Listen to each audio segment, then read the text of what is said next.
तर नमस्कार मित्रांनो, पुन्हा एकदा आपल्या नवीन व्हिडिओमध्ये तुमचं खूप स्वागत आहे मित्रांनो. तर तुम्ही पाहू शकता मित्रांनो, आपल्या साईडवरती आता पूर्ण इलेक्ट्रिशियन म्हणजे जे वायरिंगचं काम चालू होतं आणि वायरिंगचं काम चालू असताना सगळ्यात महत्वाचं म्हणजे काय असतं माहिती मित्रांनो, जेवढे आपले जे घरमालक असतात तर त्यांच्या मनामध्ये एक कन्फ्युजन असतं की आपण कुठल्या प्रकारचं आणि कुठली कंपनी आपण वायराची निवडली पाहिजे, जेणेकरून भविष्यामध्ये कुठला प्रॉब्लेम नाही आला पाहिजे आपल्या घरामध्ये, म्हणजे जळायला नाही पाहिजे किंवा काही डॅमेज नाही झाला पाहिजे. तर त्याच्यासाठी आपण कशा प्रकारे काळजी घेतली पाहिजे. आपल्याला आपल्यासोबत इलेक्ट्रिशियन आहे विजय भाऊ तांबे म्हणून, तर ते आपल्याला एकदम सोप्या भाषेत सांगणार आहे, जेणेकरून माझे जेवढे पण घरमालक असेल त्यांचं जे कन्फ्युजन असेल ते पूर्णपणे दूर होणार आहे. तर विजय भाऊ नमस्कार.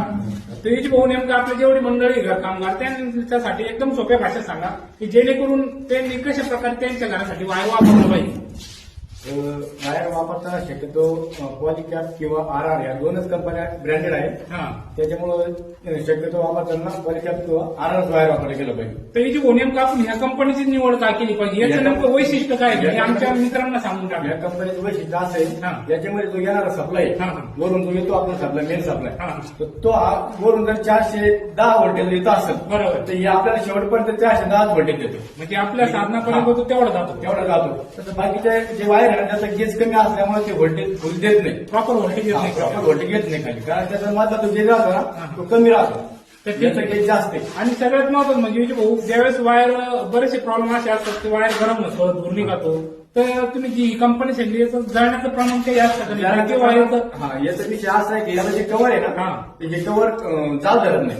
बरोबर, म्हणजे वरलं जे ब्रँडेड बनवलेले वर त्याचं ब्रँडेड दोन्ही कंपन्या. बरोबर. तसं बाकीच्या कंपन्याचं कव्हर आहे ना हाताना सुद्धा आपल्याला असं ते होत येतं होत नाही, म्हणजे जाणवत आपल्याला क्वालिटी जाणवत आपलं गाडीसाठी जाणवत त्याला बिघत होते. बरोबर. तसं याचं जे दोन्ही कंपन्या आहे ना यांचं बिघत नाही, एकदम पॉवरफुल आहे दोन्ही. तर ठीक आहे मित्रांनो, आपल्या विजय भाऊने ज्या पद्धतीने एकदम सोप्या भाषेत सांगितलं की त्यांनी पॉलिकॅप आणि एक कोणती RR, म्हणजे या दोन कंपन्या एकदम इम्पोर्टेड कंपन्या आहेत, जेणेकरून आपल्या घरासाठी आपण ज्यावेळेस पण वापरू त्याच्यावरती समजा एका टायमाला तुम्ही साधा लोडचा जर पॉईंट असला त्याच्यावरती हेवी लोड जरी वापरला तरी प्रॉब्लेम येणार. म्हणजे अशा पद्धतीचं हे कंपनीचं वायर आहे आणि याची हेवी ड्युटी म्हणून पण ओळख घ्या कंपनीची.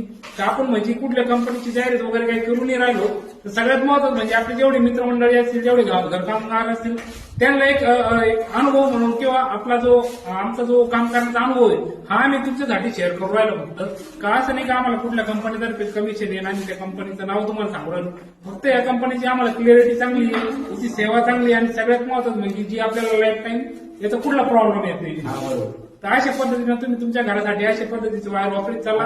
दुसरी गोष्ट म्हणजे ब्रँडेड कंपनी ना याचा जो गेज आहे 1.5 mm समजा 1.5, तर याचा 1.5 mm गेज तर हलक्या कंपनीचा 2.5 गेज बरोबर आहे. म्हणजे एकदम पॉईंट घेतलं काही नाही. तर अशा पद्धतीने तुम्ही तुमच्या घरासाठी लाईट फिटिंगसाठी असे वायर वापरीत चला, जेणेकरून कुठलाच प्रॉब्लेम होणार नाही. आणि सगळ्यात महत्वाचं मित्रांनो, तुम्ही तुमच्या घरासाठी कुठलं वायर वापरलं ते पण मला कमेंट करून सांगा. आणि सगळ्यात महत्वाचं म्हणजे आपला व्हिडिओ शेअर करायला विसरू नका, ज्यांची पण घराची लाईट फिटिंग चालू असेल त्यांच्या लोकांपर्यंत. धन्यवाद मित्रांनो.